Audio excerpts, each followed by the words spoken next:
everyone's worrying like someone got shot. No one got shot, dude. guys. We're in Texas. I mean, I don't know.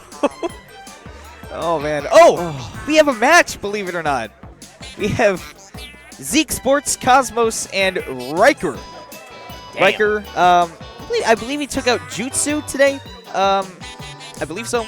And Cosmos has taken out everybody at Shockwave Plano for past 2 or 3 weeks. Yeah. He's been the model of consistency here.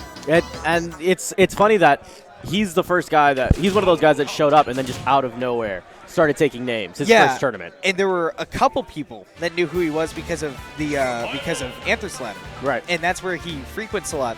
And by the way, DFW has like 3 people in the top like 25 of Anthrax Ladder. That's sick. Cosmic Cosmos is I believe, somewhere in the top 15.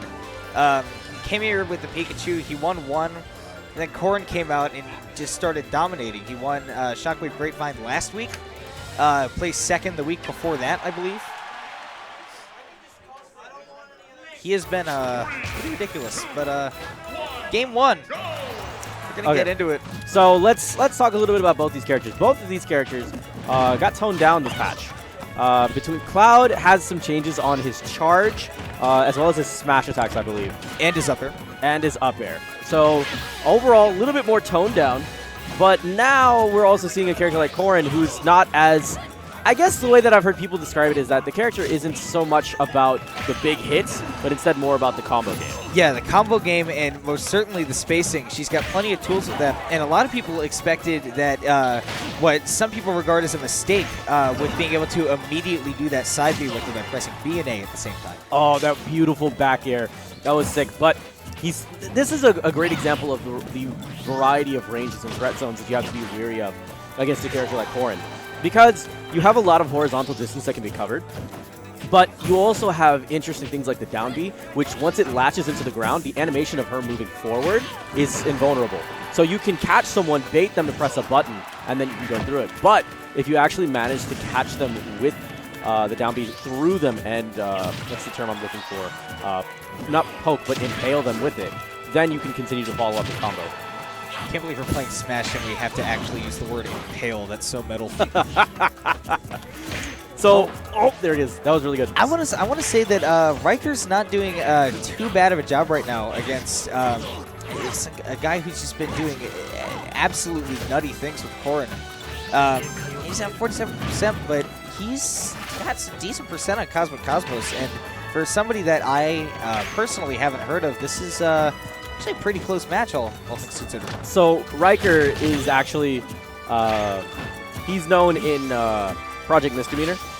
Okay. So he's known for a phenomenal zero suit in that game. Okay. This time around, I haven't seen him play much, but getting taken off the top there, Cosmos looking like he's ready for this next game. Trying to get alive. Cool. That's pretty cool. So I think that overall we saw a good example of like good poking, good neutral game. But the thing to keep in mind is both of these characters are powerhouses in their own rights. Like we saw very early on, Corrin with that back air, that nasty back air, just immediately setting the tone, setting the tempo early on. Now, on the other hand, you have Ryker who has a lot of access to really cool smashes. Granted, he still has the charge attacks that that are still available, but they're not as easy to hit now, right? Yeah. Because the frame data has changed on him enough so to the point where you might have ideas for what should hit, but muscle memory and the kinesthetics might not be there just yet. I gotta say, Ryker's done the falling up B on the ledge twice. He's got to be super careful on Dreamland with that, because that wind, I've seen it claim a victim in just that way. It's not a pretty thing to behold. I love that back air. You know what's funny? There's one of those things that people don't necessarily know is the back air has a wind box. It does. So, for instance, if you catch Cloud going up and then pressing, doing up B and then catching the second end of up B going downward, she can use the back air and use that ability, that wind box, to push him back just enough because he doesn't have any aerial drift on that down B, on that up B as he's coming down. Yeah, and it's such a dangerous thing in the first place. But I mean, he was doing a pretty good job with it and the recovery. I mean, you can see there it has a range almost as big as Cloud's entire sword, and then he's back. All right. I expected the Trump to come out. Ooh, that was such a call out with that forward smash. Damn, that was really sick. He was really ready for that side B to come in, and I mean, he's noticing that that's Cosmic Cosmos is basically his main form of movement, right downer to avoid death, but such a good cross slash. It was a kind of poor timing and poor placement. But Ryker's been doing a really good job, though, whenever he comes to the edge game and knowing when to down smash accordingly. He's been hitting those really well, but he's not going to get a chance to live it up here. Gets sent out. Cosmos is going to advance. Yeah, I mean, we'd almost expected Cosmic Cosmos, I believe the #2 seed behind only Karna.